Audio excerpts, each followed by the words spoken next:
Hello and welcome to this short pathways presentation on why you should pick history for your GCSEs. So what do we learn? Well, you've actually already started. In Year 9 we start looking at Jack the Ripper, and this is the first GCSE topic. It's part of the Crime and Punishment course, focusing on Whitechapel in 1888. Why was this area perfect for Jack to kill his victims, and why was he never caught? After Whitechapel, we look at crime and punishment through time. We start during the Anglo-Saxon times. We find out about the types of crimes they committed, how they used the very first neighbourhood watch to keep their community safe, and the gruesome trials and punishments they received if they were caught.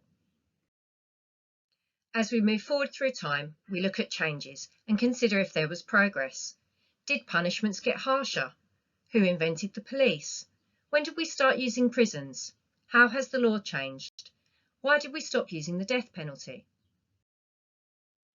So later on and into Year 10, you will learn about what happened in Germany after World War I, the creation of the Weimar Republic, the rise of the Nazis and Hitler, as well as the changes that happened as part of his dictatorship. We also study the Cold War, the rivalry between the USA and the USSR. Each possessed weapons of mass destruction and was capable of annihilating the other. But what actually happened? Finally, you get to find out more about one of our most famous kings, Henry VIII. Did you know that Henry VIII was never actually meant to be king, or that he wasn't fat to start with? Why did he really divorce and behead his wives? And who really made the decisions? Was it Henry, or was he too busy eating? So how does it all contribute to your GCSE grade? Paper 1 is our British thematic study with a historic environment. The historic environment is the Jack the Ripper part of the course that you're already studying, Whitechapel 1870 to 1900, and this is worth 10% of your overall GCSE.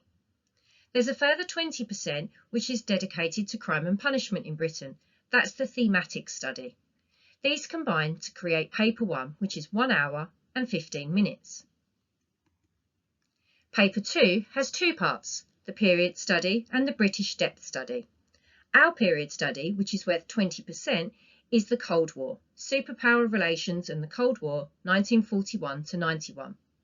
Our British depth study is also worth 20%, and that's Henry VIII and his ministers, from 1509 to 1540. These two combine to create one paper, which is 1 hour and 45 minutes in total, and 40% of your overall grade. And finally, Paper 3, the modern depth study. This is worth 30%, and this one we focus on Weimar and Nazi Germany from 1918 to 1939. But it's not just about the great topics that we study. It's also about the skills you will learn along the way and how these will help you in the future. History could lead to a career in many things, including law, social work, politics, or even the services. Combined with English, it could lead to a career in journalism or writing historical fiction. Combined with maths, business or IT, history could lead to a career in research, admin, management or even entrepreneurship.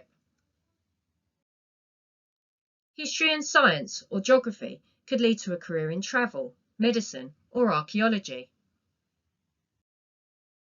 History and drama or history and music could lead to a career in historical film, historical TV, or historical theatre. History and art could lead to a career in restoration projects, historical costume and set design, auctions, or working in museums. The skills you will learn include solving problems and thinking creatively, the ability to conduct detailed research, constructing an argument and communicating findings in a clear and persuasive manner, the ability to discuss ideas in groups and to negotiate, question and summarise, and many more. If you choose to pick GCSE history, it will help you understand how the world that you live in today was shaped and make you consider today's society in a different way. Employers and universities regard history qualifications very highly. GCSE history may just be your ticket to a better future.